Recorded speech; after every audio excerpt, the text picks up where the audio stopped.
Somu bought a second-hand bike for rupees 28,000 and spent rupees 2,000 on its repair. He sold it for rupees 30,000.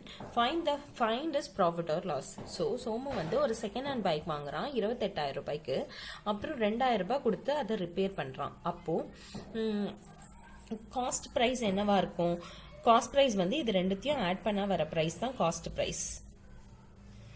Sorry, cost price வந்து இந்த விலையும் add பண்ணா கிடைக்கிறது. So 28,000 plus 2,000 தான் வந்து cost price. இந்த overhead expenses வந்து repair, அதுக்கப்புறம் டிரான்ஸ்போர்ட் சார்ஜஸ், இது எல்லாத்தையும் சேர்த்தது தான் இந்த ஓவர்ஹெட் எக்ஸ்பென்சஸ். ஓகேவா? ஆமாம், ஆக்சுவலாக வாங்கின ப்ரைஸ் 28,000, அதுக்கப்புறம் அவன் செலவு பண்ண ப்ரைஸ் 2,000. ஸோ மொத்தமாக சேர்த்து 30,000 ஆயிருக்கு.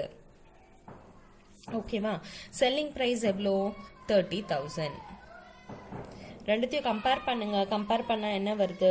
காஸ்ட் ப்ரைஸும் செல்லிங் ப்ரைஸும் சேமா வருது. Cost price is equals to selling price.